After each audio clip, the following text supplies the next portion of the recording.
그러니 한 번 더.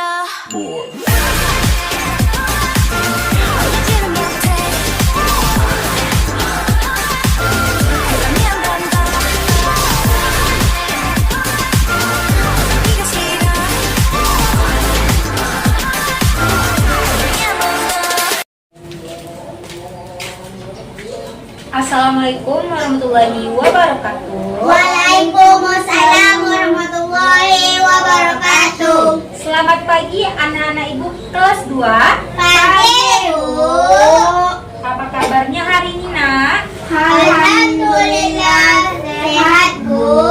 Alhamdulillah anak-anak ibu sehat dan masih semangat belajar hari ini. Baik, sebelum itu ibu akan bertanya kepada anak-anak ibu. Tadi pagi sebelum berangkat ke sekolah, apakah anak-anak ibu sudah sarapan? Sudah. Kalau sudah, tadi pagi Vita sarapannya pakai apa nak? Telur dadar, enak. Aisyah, ayam kecap, wah enak semua nih sarapan anak-anak ibu. Tahukah anak-anak ibu fungsi sarapan itu? Tidak Bu. Tidak. Nah, kalau kita sarapan di pagi hari itu, tubuh kita akan berenergi, kita akan menjadi kuat, dan otak kita akan dapat memahami materi pembelajaran yang akan ibu ajarkan nantinya. Selain itu, sarapan juga menambah kecerdasan untuk anak-anak ibu. Baik, sebelum kita masuk pembelajaran, kita akan berdoa terlebih dahulu agar pembelajaran kita hari ini makin diberkahi oleh Allah Subhanahu wa taala. Siapa yang mau memimpin doanya, nak? Kita silakan, nak. Bismillahirrahmanirrahim. Rabbi zidni ilma warzuqni fahma. Amin. Terima kasih kita. Baik, sebelum itu coba lihat dulu kiri dan kanan anak-anak ibu. Siapa temannya yang tidak hadir hari ini? Panas Bu. Fares. Kemana Fares, nak? Sakit Bu. Sakit. Ya, kita doakan supaya Fares cepat sembuh. Ya. Nanti sepulang sekolah kita teman ibu untuk pergi ke rumah Fares ya nak. Kita lihat Fares dan lihat keadaannya ya.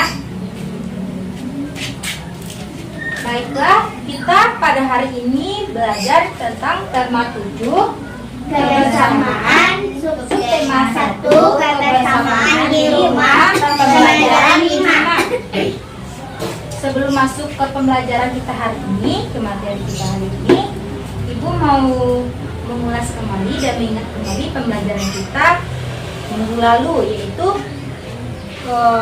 hidup rukun di rumah. Hidup rukun adalah hidup yang dimana ada kedamaian, tidak ada yang saling bertengkar sama lain, kita saling menghormati dan menghargai.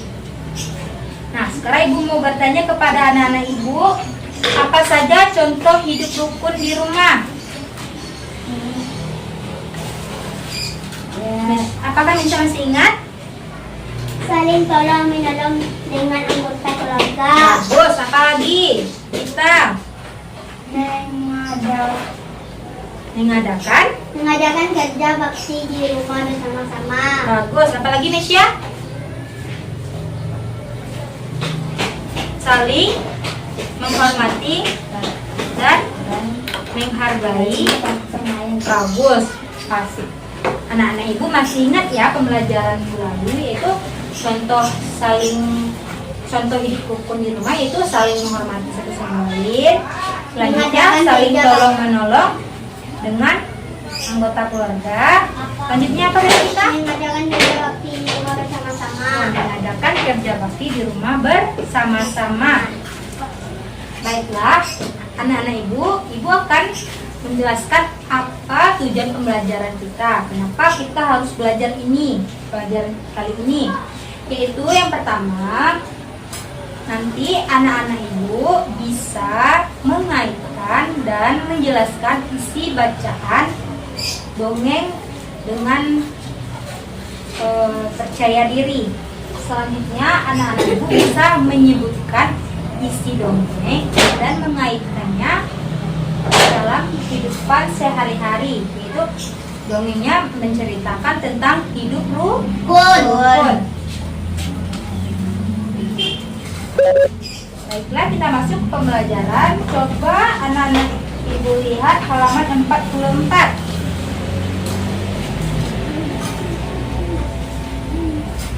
Sudah, Nak? Sudah, Bu. Sekarang coba anak-anak ibu amati gambar yang ada di halaman 44. Ada bebek. Apa yang anak-anak ibu lihat di sana? Bebek. Ada Dan petani. bebek, ada petani. Petaninya lagi ngapain, Nak? Lagi mengembala bebek. Di sini anak-anak ibu lihat bebeknya barisannya berantakan atau rapi, Nak? Rapi, Bu. Rapi. Itu menandakan bebeknya rukun ya, kompak, rukun satu sama lain. Nah, bicara tentang bebek, ada di halaman 45 dongeng fabel tentang bebek selalu hidup rukun. Nah, tahukah anak ibu, tidak hanya manusia, hewan pun bisa hidup rukun. Sekarang kita akan membaca dongeng bebek selalu hidup rukun secara bergantian. Ibu mulai terlebih dahulu ya, Nak. Judulnya Bebek Selalu Hidup Rukun. Bebek tidak pernah terpisah satu sama lain. Mereka bersama-sama sepanjang hari dengan mengikuti satu pemimpin. Mereka terkenal sebagai makhluk yang paling rukun. Meskipun bebek sangat berisik, tidak sekalipun mereka pernah bertengkar. Terpelai hewan pemangsa melihat begitu kompaknya kaum bebek, awalnya ia kagum, tetapi kemudian muncul niat jahat dalam hatinya. Kita lanjutkan, Nak. Aku akan mengadu domba mereka. Pasti ada bebek yang bisa dijadikan sebagai sumber makanan. Gumam Capella seraya menyengai jahat. Mulai hari itu Capella gencar mendatangi bebek yang agak terpisah dengan kawanannya. Dia mulai menghasut bebek itu untuk membenci kawanannya. Lihat pemimpin itu, dia hanya membodohi kalian agar mau mengikutinya. Pergilah dari kawanan atau kau akan menjadi budak pemimpinmu selamanya. Ujar Capella yang pandai menghasut. Selanjutnya siapa yang mau melanjutkan bacaannya, Nak? Nesya. Oke, Nak, silakan. Namun rupanya sia-sia. Bebek itu tidak mau mendengarkan perkataan Capella. Kemudian Capella mencari bebek lain dan mengatakan hal yang sama. Aku akan tetapi lagi-lagi perkataan Capella tidak dihiraukan. Begitu terus hingga tak terasa sudah semua bebek dia datangi. Namun tidak ada satu pun yang berhasil ia hasut. Capella sudah sangat kelelahan karena sudah berjalan ke sana kemari dan terlalu banyak bicara. Terima kasih ya Pipan. Ya, dilanjutkan ya. Hahaha, cerpelai, cerpelai. Kau tidak akan bisa membuat kaum bebek saling bertengkar, karena kami saling mempercayai satu sama lain. Ucap salah satu bebek yang dihasut oleh cerpelai. Cerpelai sangat malu. Dia tidak menyangka para bebek begitu kompak. Dia pun pergi dari perkumpulan bebek dan tidak pernah kembali lagi ke sana karena malu. Memang benar, jika ada yang mengatakan bahwa kaum bebek adalah kawanan yang paling rukun sedunia. Nah, dengan bacaan dongeng tadi, siapa anak-anak ibu yang bisa menjelaskan isi bacaannya menurut bahasanya masing-masing? Ada yang bisa, Nak? Nah, isi bacaan, kesimpulan isi bacaan tadi yaitu kawanan bebek ini adalah hewan yang hidup rukun dan kompak. Lalu ada seekor cerpelai, yaitu hewan pemangsa yang ingin menghasut dan membuat kawanan bebek bertengkar. Alhasil cerpelai tersebut menghasut bebek, namun bebek tersebut mau atau tidak dihasut oleh cerpelai? Tidak. Bebek tersebut adalah hewan yang rukun dan kompak. Mereka saling mempercayai satu sama lain, sehingga mereka tidak mudah dihasut oleh cerpelai. Lalu kalau cerpelainya sudah kalah dan tidak bisa menghasut bebek, itu cerpelainya malu atau gimana, Nak? Malu. Dia tidak mau kan pergi ke pemukiman bebek lagi. Nah, tadi kan kita sudah membaca dongeng tentang bebek selalu hidup rukun. Sekarang coba anak-anak ibu lihat halaman 47, Nak. Di sana ada beberapa pertanyaan yang berkaitan dengan dongeng yang kita baca tadi. Sekarang coba anak-anak ibu jawab pertanyaannya, atau kita jawabnya bersama-sama, Nak? Kita jawabnya bersama-sama saja ya. Siapa yang mau jawab soal nomor 1? Saya, Bu. Nah, silakan kita coba dibaca dulu. Nanti kita jawab bersama. Siapakah tokoh dalam cerita Bebek Selalu Hidup Rukun? Siapa saja tadi tokoh yang ada dalam cerita Bebek Selalu Hidup Rukun? Bebek dan cerpelai. Siapa, Nak? Bebek dan cerpelai. Bebek Dan cerpelai. dan cerpelai. Anak-anak ibu juga menyalin ya jawabannya di dalam bukunya. Apakah sudah, Nak? Sudah. Soal nomor 2 siapa yang mau? Nesya, silakan, Nak. Cerpelai ingin membuktikan bahwa bebek adalah Cerpelai ingin membuktikan bahwa bebek adalah apa? makhluk yang tidak rukun dan mudah dihasut. Masuk. Makhluk yang tidak rukun dan mudah dihasut.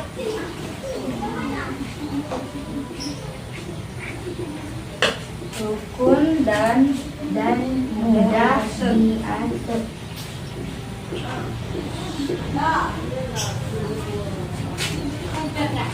Nah, nomor 3, cerpelai menghasut bebek agar meninggalkan apa tadi? Cerpelai menghasut bebek meninggalkan Pemimpin dan kawannya. Bagus, anak-anak ibu. Pemimpin Dan kawanannya. Bebek tidak mau bertengkar karena mereka saling mempercayai satu sama lainnya. terus saling Mempercayai satu sama lainnya. Saling mempercayai satu sama lainnya. Kak, Satu sama lainnya.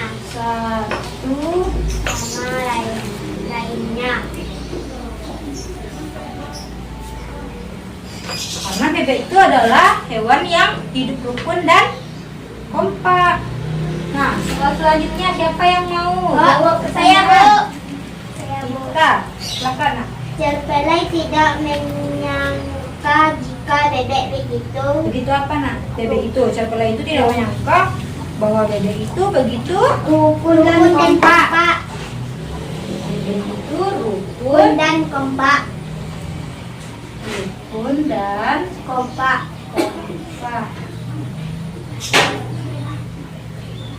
Nah, soal terakhir yaitu Cerpelai tidak pernah pergi ke pemukiman bebek karena apa? Cerpelai merasa malu. Karena Cerpelai merasa malu karena dia tuh sudah kalah karena tidak bisa menghasut kawanan bebek. Berarti Cerpelai Merasa malu. Cerpelai merasa malu. Nah, anak ibu bisa menyalin semua ini ke dalam buku catatannya ya nak. Ibu beri waktu untuk anak-anak ibu menyalinnya.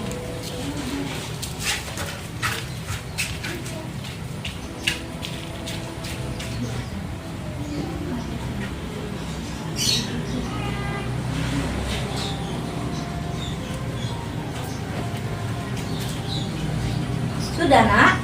Sudah Bu. Kita sudah nak? Sudah Bu. Sudah. Nah, sekarang kita akan melakukan diskusi tentang kegemaran, tentang kegiatan kegemaran yang anak-anak itu suka. Ibu boleh hapus nak? Boleh Bu.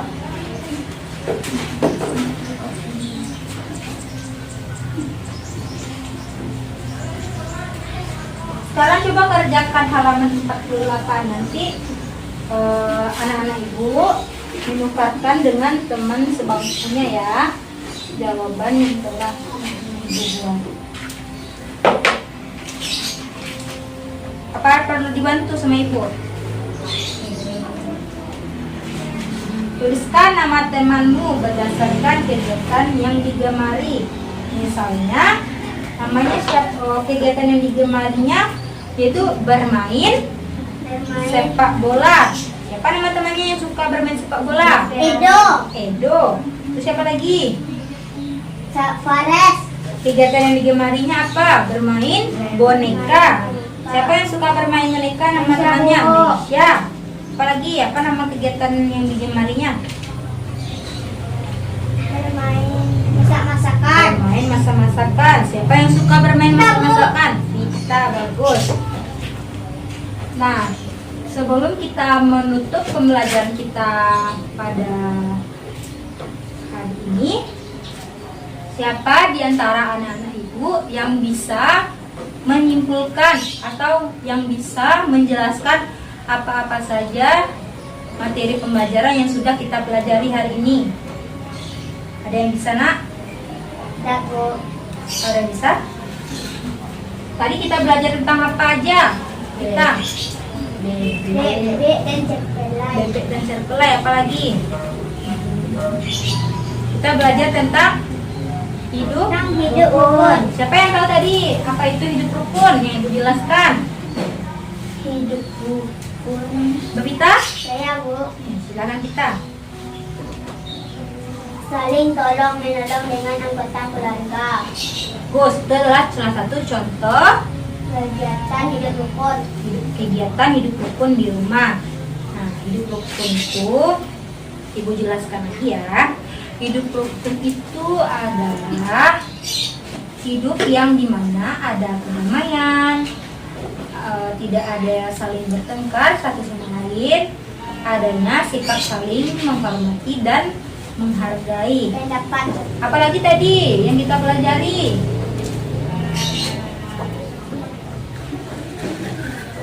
Ada yang tahu? Tadi apa aja nih? Ada yang contoh apa? Contoh hidup rukun di rumah. Apa aja tadi nak? Ada Contoh hidup rukun di rumah. Satu. Saling Saling tolong menolong dengan anggota anggota keluarga. Bagus, saling tolong menolong dengan anggota keluarga. Apalagi Mesya? Menghargai kerja bakti mengerjakan kerja bakti di rumah dengan anggota keluarga. Bagus. Nah, tadi dalam dongeng tersebut apa yang bisa anak-anak ibu ambil? Apanya, amanatnya? Bahwa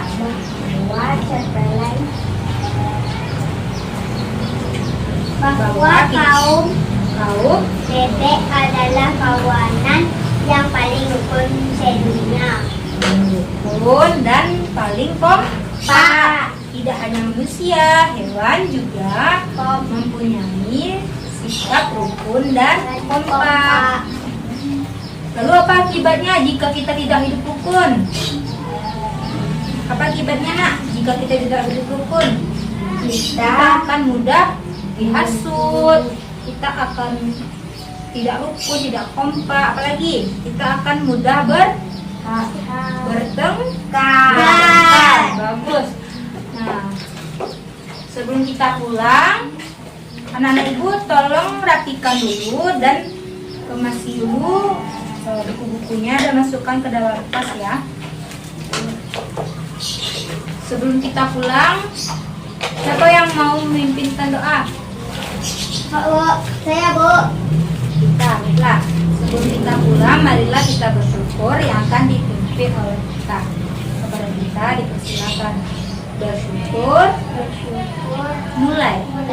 Alhamdulillahirabbil alamin. Ibu ucapkan salam. Assalamualaikum warahmatullahi wabarakatuh. Waalaikumsalam warahmatullahi wabarakatuh.